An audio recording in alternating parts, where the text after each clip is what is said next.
Hello good morning to all of you and मेरे one एक subscriber ने मुझे बोला था कि आप प्लीज़ एक हिंदी में भी इस पे वीडियो बनाएं कि अगर इटली की एम्बेसी जो इंडिया में है वहाँ पर अगर हमने एम्प्लॉयमेंट वीज़ा की एप्लीकेशन जमा करवानी है तो कौन कौन से डॉक्यूमेंट चाहिए कि आप उसको हिंदी में भी एक बनाएं। तो मैंने उनके लिए खास ये वीडियो बनाई है। तो कौन कौन से डॉक्यूमेंट्स चाहिए उसमें हम इसमें बात करेंगे। फ़र्स्ट ऑफ़ ऑल हमें एक एप्लीकेशन फॉर्म जो हम कर सकते हैं वीएफएस सेंटर की जो वेबसाइट है वहाँ से आप अपना जो एप्लीकेशन है वो वहाँ से डाउनलोड कर सकते हैं। उसे आप कंप्लीट करें, पूरी तरह से फिलअप करें और आप उसके ऊपर सिग्नेचर करें। अगर आपको एप्लीकेशन फॉर्म भरने में दिक्कत है तो उसकी भी मैं एक वीडियो हिंदी वर्जन में बना दूँगी। ठीक है। सेकंड पॉइंट है कि आपको 2 फोटोएं चाहिए पासपोर्ट साइज़ की, जिसका कि बैकग्राउंड वाइट होना चाहिए। और आप ये ध्यान रखना कि आपने फ़ोटो को एप्लीकेशन फॉर्म के साथ स्टेपल नहीं करना है। ठीक है, आपने वैसे ही साथ में फ़ोटोएं देनी है। थर्ड नंबर है हमारा पासपोर्ट, जो कि हमने एम्बेसी में जमा करवाना है। इसके लिए उनकी क्या रिक्वायरमेंट है, एक तो आपके पासपोर्ट की वैलिडिटी 10 इयर्स वाली होनी चाहिए। कहने का मतलब है कि आपको जो पासपोर्ट इशू हुआ है वो 10 इयर्स वाला होना चाहिए और उसके अंदर 2 ब्लैंक पेजेस होने चाहिए। और थर्ड रिक्वायरमेंट है कि आपका जो पासपोर्ट है, अगर मान लीजिए आपका जो नूला उस्ता में जो वीज़ा आपको अलॉट होना है, अगर वो 1 ईयर वाला वीज़ा अलॉट होना है तो कम से कम आपकी जो पासपोर्ट की वैलिडिटी है वो 18 मंथ होनी चाहिए at the time of submission. ठीक है, तो आपने इस चीज़ का ध्यान रखना है कि कम से कम 18 मंथ्स तक वैलिड हो आपका पासपोर्ट। नेक्स्ट है photo copy of authorization al lavoro subordinato issued by competent ufficio provinciale del lavoro whose date is not prior to 6 months duly authorized by the competent Kastura। और second है original and photocopy of authorization al lavoro issued by competent ufficio provinciale del lavoro।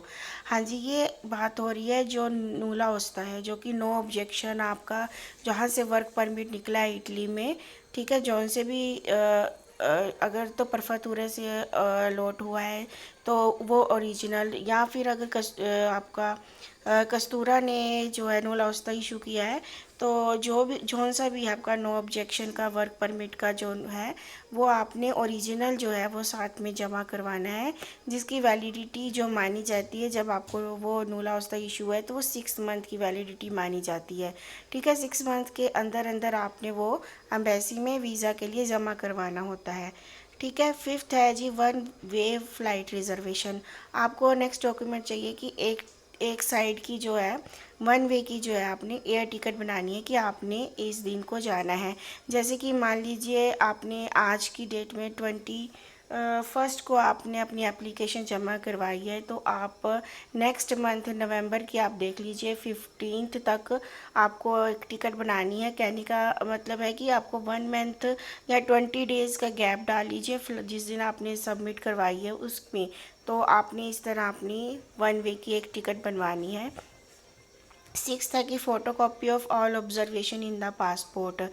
ठीक है, आपका passport original तो जमा होगा ही, उसके साथ आपने उसकी कॉपीज़ भी देनी है जिसमें अगर कोई अंदर आपने एडिशनल कोई सर्विस ली हुई है पासपोर्ट में तो उसकी फ़ोटो कॉपी भी साथ में जमा करवानी है।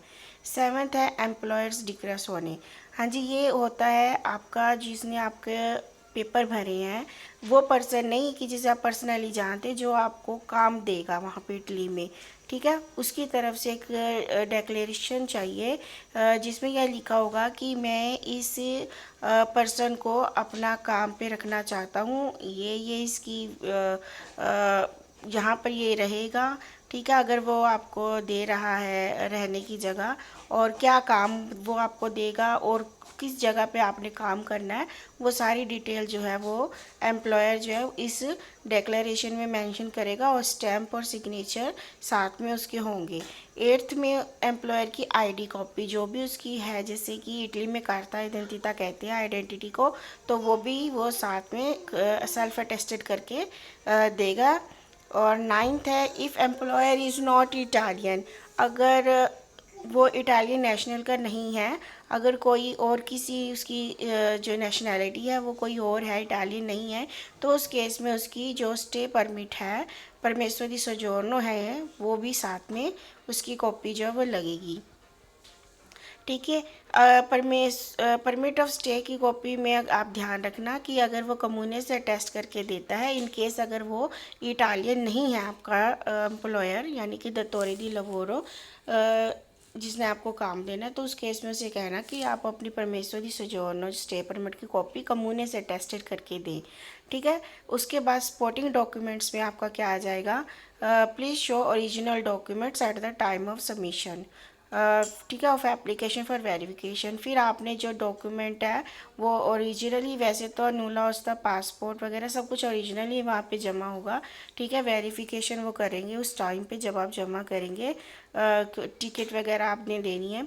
अच्छा, सेकंड है कि if the work for which the authorization has been granted require special skill, proof of skill to be documented. यानी का मतलब इसमें यह है कि अगर आपका जो नूला उस्ता आपको इशू है काम का, अगर उसमें मेंशन है कि आप कोई पर्टिकुलर ख़ास चीज़ के लिए जा रहे हैं, तो उसका प्रूफ भी आपको इंडिया से उसके साथ जमा कराना होगा, अगर वो उसमें लिखा हुआ है तो। ठीक है, अगर उसमें मेंशन है तो। अगर नॉर्मल आप जा रहे हो, उसमें कुछ नहीं लिखा कि आप सीजनल वर्क के लिए जा रहे हो, तो उस केस में आप एक एफिडेविट दे सकते हो नोटरी से टेस्ट करवा के कि मैं खेती का काम, इंडिया भी खेती का काम करता हूँ, तो मैं अब इटली जा रहा हूँ और ये मेरा जो एम्प्लॉयर है इसने मुझे बुलाया काम करने के लिए। आप एक ये प्रूफ बना सकते हैं। ठीक है। और अगर किसी स्पेशल स्किल के लिए जा रहे हैं, मान लीजिए आपका जो नूला होता है, कई बार कई जो होते हैं जो कस्तूरा जो इशू करता है, वो जैसे कि आपने कि किसी का रेस्टोरेंट है, वहाँ पर उसने आपको बुलाया है, उसमें कोई कुक वगैरह के लिए आपको वहाँ पे रखना है, तो उस केस में वो एक आपका प्रूफ मांगेंगे कि आपको वो चीज़ आती भी है कि नहीं। लेकिन अगर आप सीजनल वर्क के लिए जा रहे हैं तो उसमें वैसे तो मेंशन नहीं होता कि आपको जमा करवाना है, लेकिन आप एक एफिडेविट अलग से एडिशनली जमा करवा सकते हैं। ठीक है। लास्ट में है कि if any change has occurred in this regard an adequate proof of residence need to be submitted. कह रहे कि अगर आपका जो भी अगर पासपोर्ट से नहीं मिलता, आपका एड्रेस चेंज हो गया है, तो उस केस में क्या है कि कोई भी चेंजेस करें आपने रेजिडेंस प्रूफ में, तो आपकी बैंक अकाउंट, टेलीफोन या इलेक्ट्रिसिटी बिल साथ में आप जमा करवा सकते हैं। लेकिन आप पासपोर्ट जैसा है वैसे ही जमा करवाएं। अगर आप एड्रेस में कोई चेंजेस करवाए हैं तो फिर उस केस में आपको दिक्कत आएगी, क्योंकि फिर वो आपको पासपोर्ट में भी चेंज करवाना पड़ेगा अगर आप बैंक अकाउंट या फिर नया टेलीफोन, इलेक्ट्रिसिटी बिल का कोई प्रूफ देते हैं तो।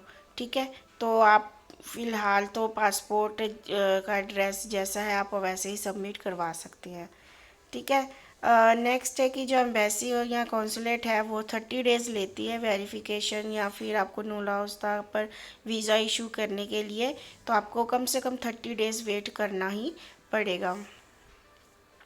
अगर 30 दिन से ज़्यादा का कोई टाइम अगर होता है तो उस केस में आपका जो है वेरिफिकेशन जब तक कंप्लीट नहीं होती, आपकी एप्लीकेशन जो है वो पेंडिंग में चल जाएगी, सस्पेंड रहेगी जब तक उनको पूरी तरह वेरिफिकेशन नहीं मिलती इटली से, इटली की ऑथराइजेशन से, तब तक वो अपनी आपकी जो एप्लीकेशन है वो सस्पेंशन में रखेंगे।